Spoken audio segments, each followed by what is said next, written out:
சீமான் போன்ற ஒரு எளிய ஒரு தலைவருக்கு மூலதனம். கருத்தியெல்லாம் நான் வேறுபடுறேன். தனிச்சு நிற்கிறத நான் பிராண்டிங் மாஸ்டர்ஸ் கணிப்பெல்லாம் பொய்ன்னு நினைக்கிறாரு. C is believing. நான் சொன்ன கணிப்பு விக்கிரவாண்டியில வந்து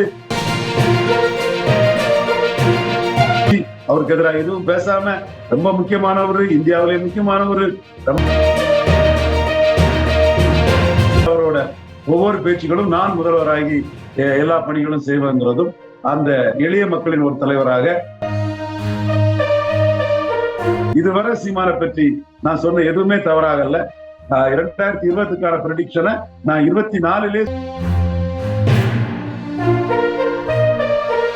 ஆன் வாய்ஸ் வீடியோஸை லைக் பண்ணுங்க, ஷேர் பண்ணுங்க, சப்ஸ்கிரைப் பண்ணுங்க and மறந்துடாம பெல் பட்டனை பிரஸ் பண்ணுங்க. தமிழ் உறவுகளுக்கு வணக்கம். இன்று நம்மோட இணைப்பில் இருப்பவர் the top political analyst from Tamil Nadu mister Ravindran Duraisamy அவர்கள். சார் வணக்கம், எப்படி இருக்கீங்க? வணக்கம் கணேஷ், நல்லா இருக்கேன். கணேஷ் நல்லா இருக்கீங்களா? நல்லா இருக்கேன் சார், சூப்பரா இருக்கேன் சார். சார், சீமான் நாம் தமிழர் தனித்து போட்டி 60 தொகுதிகளுக்கு இன்ஃபேக்ட் வேட்பாளரே நான் செலக்ட் பண்ணிட்டேன் அப்படின்ற அளவுக்கு பேசிட்டு இருக்கிறாரு. எப்படி சார் பாக்குறீங்க? 234 தொகுதியிலையும் அவரு வேட்பாளரை நிறுத்துறதா அறிவித்தாரு.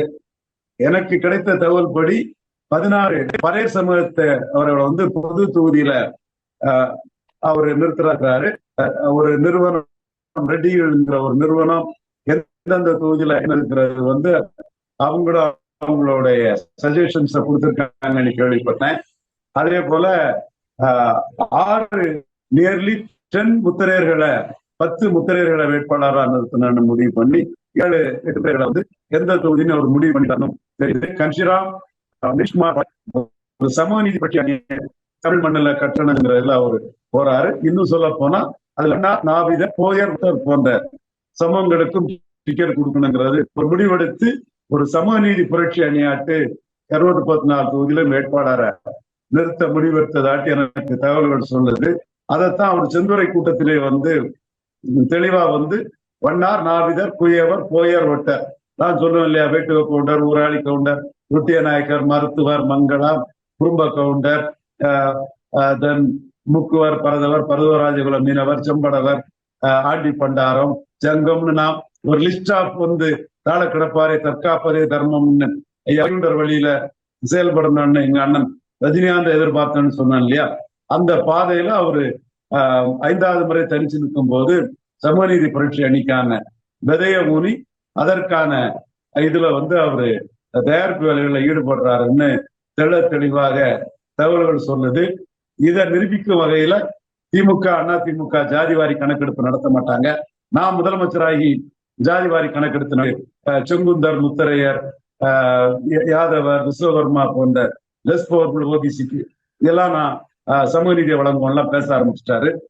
ஒவ்வொரு ஏக்கர்ல சமாதி இருக்குன்னு அண்ணா, எம்ஜிஆர், ஜெயலலிதா, கலைஞர் சமாதி இருக்கிறத சொல்லிட்டு நான் ஆட்சிக்கு நிறைய பேருக்கு இத பண்ணுவாங்கிற மாதிரி பேச ஆரம்பிச்சிட்டாரு.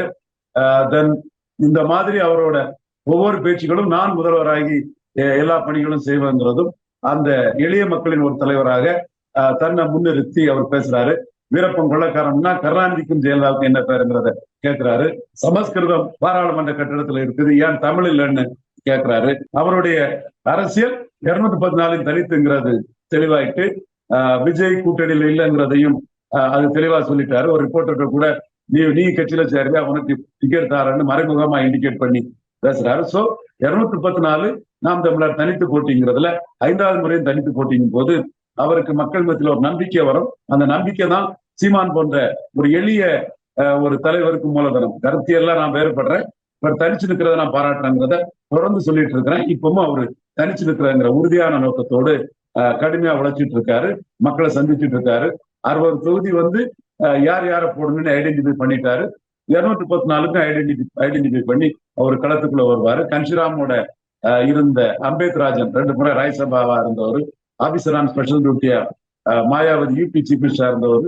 கன்ஷிராமுக்கு அந்த ஸ்ட்ராட்டஜி என்ன, நுணுக்கங்கள் என்ன, கன்ஷிராம் சோசியல் இன்ஜினியரிங் எப்படி செய்தாருங்கிறதெல்லாம் அவர் சீமானோட இருந்து அதற்கான ஆயத்த வேலைகளையும் முன்னெடுப்புகளையும் செய்துட்டு இருக்கிறாரு. இன்கரண்டாட்டே சீமான் ஒரு சமூக நீதி உணர்வு கொண்டவர். அந்த வகையில அட்டவணைத்துறை மக்களின் எழுச்சியை பற்றி பேசும்போது தீட்டுங்கிற லெவல்ல உள்ளவங்க நான் பார்த்தாலே நிலையில உள்ளவன். அதனால எந்த சொல் உன்னை இழிவாக்குறது அந்த சொல்லை எழுச்சி சொல்லாக்குதுன்னு பறைய நான் தான் பறையன் என்று ரெட்டைமலை சீனிவாசன் சொன்னதெல்லாம் சொல்லி, அம்பேத்கர் கோட்டெல்லாம் சொல்லி அவர் பண்ணக்கூடிய அரசியலை ஆதித்தமிழர் வெல்லாது, மீதி தமிழர் வெல்ல முடியாது. நான் பொது தொகுதியில் ஆதித்தமிழர் நிறுத்துவான், தமிழன் நினைக்கிறோம் ஓட்ட போடு, அல்லாதவன் ஓட்டு எனக்கு தீட்டுன்னு அவர் சொல்லக்கூடிய ஆரம்பத்துல என்ன பாதையில ஆரம்பிச்சாரோ அதே பாதையில முழு போல்ஸோட 2026 களமிறங்க போறாரு. ஓகே, மகிழ்ச்சி. கருத்தியல் அவருக்கு வேறுபாடு இருந்தாலும் அவரோட சமூக நீதி பார்வைக்கு என்னோட வாழ்த்துக்களையும் பாராட்டுகளையும் தெரிவித்துக்கிறேன். எவ்வளவு வேணா பேசலாம் சார், பட் இருந்தாலும் இன்னும் விக்கிரவாண்டி தொகுதியிலேயே நம்ம பார்த்தோம், அதிமுக இல்லாத ஒரு நிலைமையில இரட்டை இலக்கம் 10% கூட வாங்க முடியல. இதனால என்ன சார் லாபம்? கடைசி வரைக்கும் இப்படியே பேசிட்டே இருக்க போறாரா? நீங்க எப்படி பாக்குறீங்க அந்த அரசியல? வேற என்ன ரூட் இருக்கு? இதை தவிர தனிச்சு போட்டி தவிர வேற என்ன ரூட் இருக்கு? என்ன ரூட்னாலும் தற்கொலை ரூட்டு தான். இதாவது தனிச்சு போட்டிட்டு தன்மானத்தோட நின்னுங்கிறத சொல்லலாம், வாக்கு வங்கியை உயர்த்திக்கலாம். இதை தவிர வேற ரூட் இல்லையே. இங்க விக்கிரவாண்டியில அவர் தனிச்சு நின்னது பெருமைக்குரிய விஷயம். அவர் இதே விக்கிரவாண்டியில தனிச்சு நிற்கும் போது கமலஹாசனும் தினகரனும் தனிச்சு நிற்காதனாலதான் அவங்க இன்னைக்கு வாக்கு வலிமை என்னன்னு தெரியும் உங்களுக்கு. அவங்க புற சொல்ல விரும்பல. தினகரன் ஒரு வேல்யூ எடிஷனா தான் என்டிஏக்கு இருந்தாரு, கமலஹாசன் இந்தியா கூட்டணிக்கு ஒரு வேல்யூ எடிஷனா தான் இருந்தாரு. கமலஹாசன் பிரச்சாரத்துக்கு இன்னைக்கு திருமாவளவன் மற்றும் திமுக கூட்டணி கட்சி எம்பிக்கள் ரவிக்குமார் எல்லாம் கமலஹாசனை நேரில் சென்று பாராட்டக்கூடிய அளவு கமலஹாசன் இருக்கிறார். அதே மாதிரி என்டிஏ கட்டமைப்பதற்கு தினகரன் ஒரு பெரிய பங்காற்றினார்கள். அவங்க ரோலை நான் குறைச்சு சொல்லல. ஆனா சீமான் தனிச்சு போட்டிட்டு 1.1 வந்துருவாரு எப்படி எதிர்பார்த்தீங்க? நீங்க எதிர்பார்த்தமா, நான் எதிர்பார்த்தமா? நீங்க 8.2 வருவாருன்னு 2 மடங்கு மேல வருவாருன்னு செல்ஃப் ரியலைசேஷன் சொல்றேன். நான் மட்டும்தான் சொன்னேன், வேற யாராவது சொன்னா நான் அதை ஒத்துக்கிறேன். அரசியல் விமர்சகர்கள் இல்ல. இப்போ எஸ் ரகசியவற்றன் தம்பி ஹெட்மேன் கூட இன்னைக்கு போட்டிருக்கான் 1.1 வந்தவர் 8.2 வருவார்னு யார் நினைச்சாரு? அது மாதிரி அவரு மேல எழும்பி வருவாரு. மக்கள் 5வது முறை அவர் தனிச்சு போட்டியிடும் போது அந்த தனிச்சு போட்டிங்கிற நம்பிக்கைக்கு வாக்களிப்பாங்க. அதைத்தான் அண்ணாமலை கூட சீமான் அண்ணன் தனிச்சு போட்டியிடறதுக்காக தான் மக்கள் வாக்களிக்கிறாங்க, கருத்தியல் வேறங்கிறத அண்ணாமலையும் கூட பாராட்டி இருந்தாரு. சோ அண்ணாமலை பாராட்டின அந்த வரிசையில தனிச்சு போட்டிங்கிற இதை சீமான் எடுத்திருக்கிறாரு. நீங்க விக்கிரவாண்டியை சொன்னீங்க.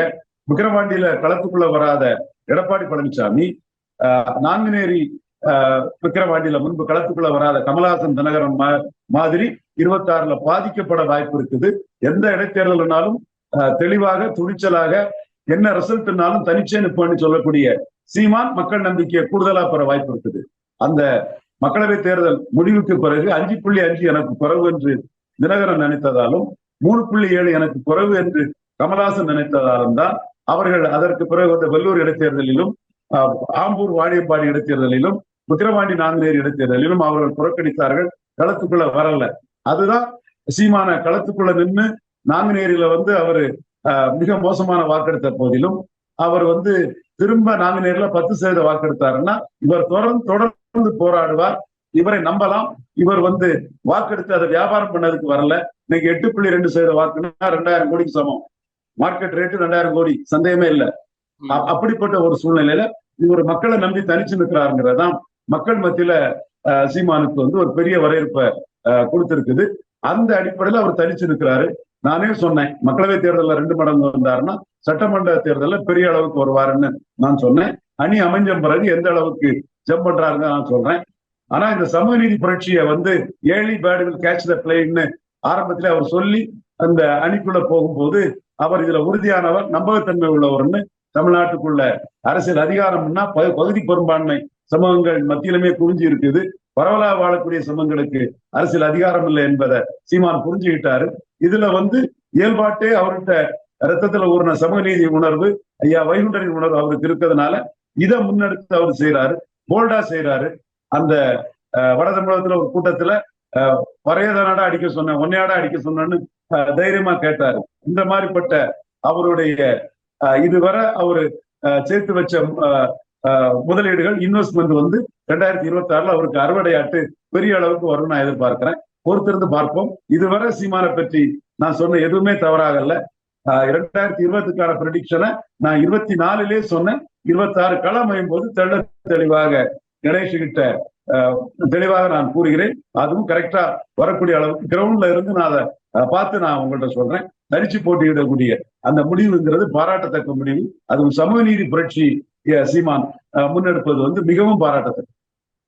சார் அதே நேரத்துல என்ன பண்ணலாம் நீங்க கேட்டீங்க இல்லையா சார்? அதே நேரத்துல வந்து திருமாவளவனோட சேர்றதுக்கு ஏதாவது வாய்ப்புகள் இருக்கா? ஏன்னா வந்து அவரை எப்பவுமே தாக்கி பேசினது இல்லை. அதே மாதிரிதான் பாட்டாளி மக்கள் கட்சி ராமதாஸையும் அவர் வந்து எங்க அப்பா அப்படின்றாரு, திருமாவளவனை எங்க அண்ணன்றாரு. இவங்க 2 பேரும் ஒரே கூட்டணியில வராட்டாலும் இவங்க கூட ட்ரை பண்ணலாம் இல்லையா? அதுக்கு வந்து ஒரு வாய்ப்பை கொடுக்க மாட்டேங்கிறாரு அப்படின்ற மாதிரியும் நம்ம பார்க்க வேண்டியதா இருக்கு இல்லையா? ஏன்னா போய் பார்த்து பேசி ஏதோ ஒரு இடத்துல அலையன்ஸ் ஃபார்ம் பண்ணா அவருக்கு ஒரு நிறைய சான்ஸ் இருக்கே சார். அதை எப்படி பாக்குறீங்க? இது வந்து ஸ்பெசிபிக்கா அவங்க கேட்க சொல்லியிருக்காங்க. எனக்கு ஆன்சர் தெரியும், பட் இருந்தாலும் நீங்க வந்து சொல்லுங்க சார். இந்தியா கூட்டணியில வெற்றி வீரரா சகோதரர் தொல் திருமா இருக்கிறாரு. வட தமிழகத்துல சகோதரர் தொல் திருமா வெற்றி வீரர். இது இன்னைக்கு திராவிட இயக்கத்தை சேர்ந்த யாராவது சொல்லியிருக்காங்களா? இந்து முன்னணி பின்னணியில வந்த ரவீந்திர துரைசாமி சொல்றேன், வட தமிழகத்துல சகோதரர் தொல் திருமா வெற்றி வீரர். அவங்க மனச்சாட்சிக்கே இதை நான் விட்டுறேன். அந்த அளவுக்கு ஒரு வெற்றி வீரரா இருக்கிறாரு. அவர் வந்து ஒரு வெற்றி பெற்ற அணியில இந்தியா கூட்டணியில அந்த கூட்டணியை நம்பி இந்தியாவிலையும் பயணிக்கிறாரு, தமிழ்நாட்டிலையும் பயணிக்கிறாரு. அதை உடச்சிக்கிட்டு அவர் வர்றதுக்கான வாய்ப்புகள் இல்லை. ஏற்கனவே 2011 என் போன்றவர்களுடைய அறிவுரையை மீறி அவர் வந்து பொருந்தா கூட்டணி அமைச்சு 7 வருஷ அரசியல் அவருக்கு வீழ்ச்சி அடைஞ்சது. இன்னைக்கு கூட சகோதரர் தொல் திருமாவுக்கு மனச்சாட்சி சொல்லும், அண்ணன் நமக்கு நல்லது சொன்னாரு, நம்ம அண்ணன் சொன்னதை கேட்காம விட்டுட்டோம், அது தவறு, கண்டினியூஸா நம்ம வெற்றியில இருந்திருக்கலாம்னு கண்டிப்பா அவர் அது அவரோட கான்சியஸ் சொல்லும். நான் அந்த பேரா இருக்கிறாரு. இதை அவர் எப்படி டிஸ்டர்ப் பண்ணுவாரு? இதை தாண்டி அவர் வெளியே வரணும்னா அவரை சீஃப் மினிஸ்டரா சொல்லணும். இதுக்கு மேல அவர் போகணும்னா திருமாவளவனே முதல்வர் ஆக்கும்னு சொல்லணும். யாராவது சொல்ல தயாராவாங்களா? அப்படி தயாராகும் போதுதான் இந்த அணியை விட்டு அவரு வெளியேறுவாரு. அதுவரை இந்த அணி வெற்றி பெறும் வரை இந்த அணியில உள்ள எல்லாரும் இருப்பாங்க.